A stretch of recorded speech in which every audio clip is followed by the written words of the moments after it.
BBC বাংলার সান্ধ্য অধিবেশন প্রবাহতে আপনাদের স্বাগত। আজ আপনাদের সাথে লন্ডন স্টুডিও থেকে আছি মানসী বড়ুয়া। বাংলাদেশের সর্বশেষ গুরুত্বপূর্ণ আপডেট সংবাদে আপনাকে স্বাগত। শুরুতেই সংবাদ শিরোনাম, পরে বিস্তারিত। প্রথমেই জানাবো আমাদের হাতে থাকা সর্বশেষ গুরুত্বপূর্ণ সবথেকে তাজা আপডেট সংবাদ। দিল্লিতে বাংলাদেশি হাইকমিশনারকে তলব। ভারতে নিযুক্ত বাংলাদেশি হাইকমিশনার রিয়াজ হামিদুল্লাহকে তলব করেছে দিল্লি। সেই সঙ্গে ঢাকায় ভারতীয় হাইকমিশনারকে সাম্প্রতিক হুমকি এবং বাংলাদেশি রাজনৈতিক ব্যক্তিত্বদের ভারত বিরোধী উস্কানিমূলক বক্তব্যের জন্য আনুষ্ঠানিক কূটনৈতিক প্রতিবাদ জানিয়েছে প্রতিবেশী দেশটি। আজ তাকে ভারতের পররাষ্ট্র মন্ত্রণালয়ে তলব করা হয়।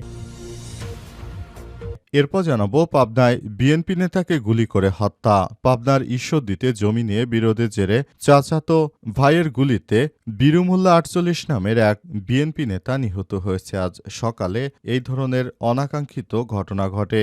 এই ঘটনার পর ওই এলাকায় পরিস্থিতি থমথমে অবস্থা বিরাজ করছে। সরকারের পক্ষ থেকে বলা হয়েছে, নির্বাচনের আগে এই ধরনের অনাকাঙ্ক্ষিত ঘটনা যারাই ঘটাবে তাদের ব্যাপারে সরকার সর্বোচ্চ শাস্তিমূলক ব্যবস্থা গ্রহণ করবে। যেমনটা শরীফ ওসমান হাদির বেলায় হয়েছে, তেমনিভাবে বিএনপি নেতাকে হত্যাকাণ্ডের ঘটনায় যে বা যারা জড়িত তাদের বিরুদ্ধে সরকার অ্যাকশনে যাবে বলে সরকারের পক্ষ থেকে নিশ্চিত করা হয়েছে।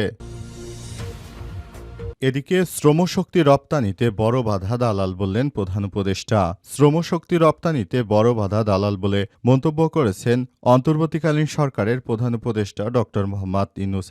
আন্তর্জাতিক অভিবাসী দিবস এবং জাতীয় প্রবাসী দিবস ২০২৫ উপলক্ষে ওসমানী স্মৃতি মিলনায়তনে আয়োজিত অনুষ্ঠানে তিনি এমন মন্তব্য করেছেন। তিনি বলেন, প্রধান উপদেষ্টা বলেছেন, বিদেশগামীদের দালালদের হাত থেকে রক্ষা করতে হবে। জানাবো ডিজিটালাইজেশন হওয়ায় দুর্নীতির ভোগান্তি অনেক কমেছে বললেন আসিফ নজরুল। প্রবাসী অ্যাপসের মাধ্যমে শত শত হাজার হাজার কোটি টাকা প্রবাসীদের কাছ থেকে আদায় করা হতো। বিদেশ গমনে ইচ্ছুক কর্মীদের সঙ্গে অনেক ধরনের দুর্নীতি করা হতো। সেটি বন্ধ করার জন্য আমরা প্রাণপণ চেষ্টা করেছি বলে জানিয়েছে প্রবাসী কল্যাণ ও বৈদেশিক কর্মসংস্থান উপদেষ্টা অধ্যাপক ড আসিফ নজরুল।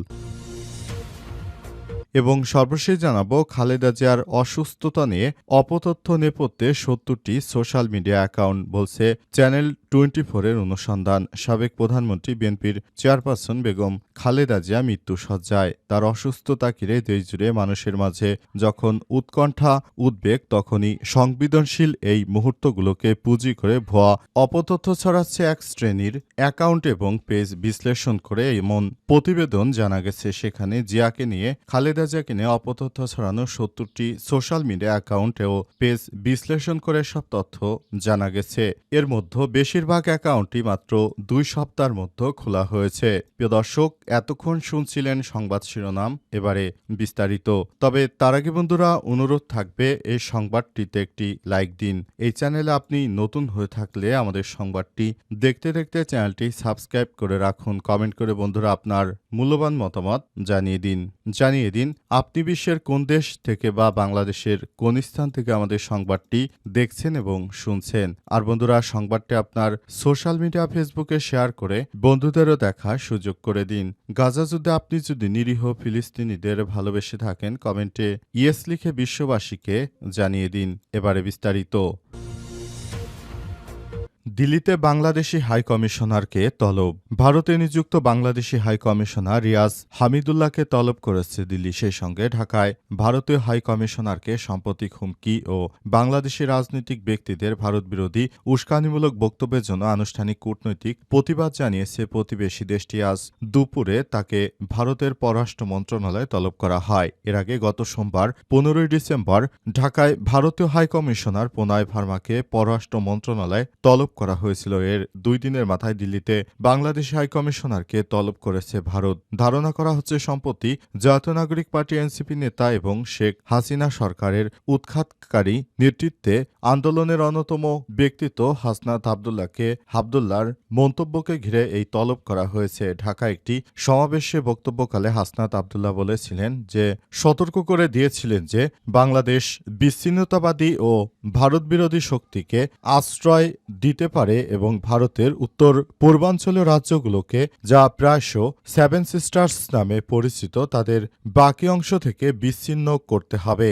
উল্লেখ্য, চলতি সপ্তাহের শুরুতে বিক্ষোভের সময় ভারতের প্রধানমন্ত্রী নরেন্দ্র মোদীর কুশপুত্তলিকা পোড়ানো হয়, যা দুই দেশের কূটনৈতিক উত্তেজনা আরও বাড়িয়ে তুলেছে। এই অবস্থায় 2026 সালের প্রথম দিকে বাংলাদেশে অনুষ্ঠিত নির্বাচনের প্রচারণার সঙ্গে উত্তেজনামূলক বক্তব্য প্রতিবেশী দেশ দুটির মধ্যে কূটনৈতিক সম্পর্ক আরও জটিল করে তোলার ঝুঁকিতে রয়েছে।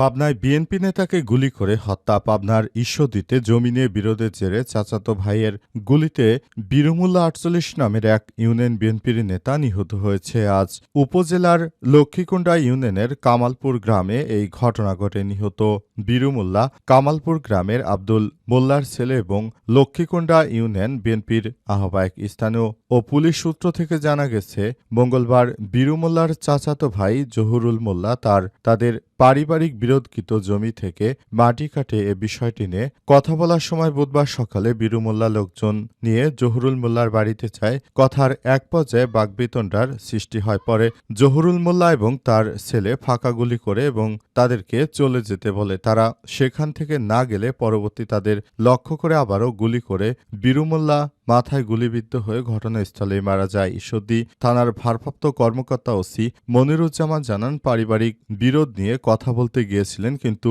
বাড়ির ভেতর থেকে গুলি করা হয়েছে। মরদেহ উদ্ধার করে হাসপাতালে পাঠানো হয়েছে। এ বিষয়ে আইনি ব্যবস্থা গ্রহণ করা হচ্ছে। যে বা যারা এই ধরনের সন্ত্রাসী কর্মকাণ্ডের সঙ্গে যুক্ত রয়েছে তাদেরকে আটক করার জন্য নির্দেশ দেওয়া হয়েছে পুলিশের পক্ষ থেকে এবং তাদেরকে আটক করে তারপর যার যার জায়গা মতো নিয়ে যাওয়া হচ্ছে। কারণ তারা দেশের অভ্যন্তরে এই নির্বাচনের সময় যে বিশৃঙ্খল পরিস্থিতি তৈরি করেছে, এই ধরনের পরিস্থিতি আসলে মেনে নেওয়া যায় না। তাই এই ব্যাপারটি খুবই গুরুত্ব সহকারে দেখতে হবে। শ্রমশক্তি রপ্তানিতে বড় বাধা দালাল বললেন প্রধান উপদেষ্টা। শ্রমশক্তি রপ্তানিতে বড় বাধা দালাল বলে মন্তব্য করেছেন অন্তর্বর্তীকালীন সরকারের প্রধান উপদেষ্টা ডক্টর মোহাম্মদ ইউনূস। আন্তর্জাতিক অভিবাসী দিবস ও আন্তর্জাতিক প্রবাসী দিবস 2025 উপলক্ষে ওসমানী স্মৃতি মিলনায়তনে আয়োজিত অনুষ্ঠানে এমন মন্তব্য করেছেন তিনি। প্রধান উপদেষ্টা বলেছেন, বিদেশগামী দালালদের হাত থেকে রক্ষা করতে হবে। সংযুক্ত আরব আমিরাতের শ্রমিকদের মুক্তির কথা স্মরণ করে প্রধান উপদেষ্টা বলেন, তারা অনেক কষ্ট করে বিদেশে গেছে, সেখানে আইন অমান্য করলে কি শাস্তি হবে সবই জানত। তারপরও দেশের জন্য আইন ভাঙল। পরবর্তী ওই দেশের সরকারকে অনুরোধ করলাম, তিনি তাদের মুক্তি দিলেন। তিনি বলেন, আমি প্রধান উপদেষ্টা হিসেবে দায়িত্ব নেয়ার পর আনোয়ার ইব্রাহিম এখানে আসলেন। তখন খবর পেলাম 17,000 শ্রমিকের মেয়াদ শেষ হওয়ার কারণে মালয়েশিয়ায় যেতে পারেনি। তারা সব প্রক্রিয়া সম্পন্ন করেছে। আনোয়ার ইব্রাহিমকে বললাম, এদেরকে নিয়ে যেতে হবে। বন্ধু আনোয়ার ইব্রাহিম মানুষ না করতে পারেনি, বলছে ঠিক আছে নিয়ে যাব। পরবর্তী মালয়েশিয়া সফরে গিয়ে এগুলো নিয়ে কাজ করলাম। তখন দেখা গেছে পুরো কাগজটা দালাল সিন্ডিকেটে ভরা। সরকার এখান থেকে সব দালালদেরকে বের করার চেষ্টা করছে। সরকার এখান থেকে অনেক দূরে হলো, বিদেশ যারা যেতে চাচ্ছে তাদের কপাল। প্রধান উপদেষ্টা বলেছেন, জাপান সফরে গেলাম, তারা বলল লোক দরকার। আমরা বললাম, আমরা তো লোক নিয়ে বসে আছি, কত লোক লাগবে বলল জানাবে। তারা নেপাল থেকে 7,000 লোক নিয়েছে। আমি জানতে চাইলাম বাংলাদেশ থেকে কত নিয়েছে, বলল মাত্র 2,000। শুনে অবাক হলাম, নেপাল থেকে এত লোক, বাংলাদেশ থেকে কম কেন? আমাকে জিজ্ঞেস করলো কত দিতে পারবো। আমি বললাম 1 লাখ লোক দিতে পারবো, শুধু ভাষা শিখলে ওখানে যেতে পারবে। তিনি আরো বলেন, জাপানে বহু বছর ট্যাক্সি বন্ধ হয়ে গেছে, ড্রাইভার নেই, মাইলের পর মাইল খালি জমি পড়ে আছে, জনশূন্য। তারা বলল লোক পাঠাও, আমরা যাতে প্রচুর এগুলো চালু করতে পারি, চাষাবাদ করতে পারি। এজন্য আমরা জাপানের সরকারকে বলেছি এবং এ বিষয়গুলো খুবই গুরুত্ব সহকারে দেখছি।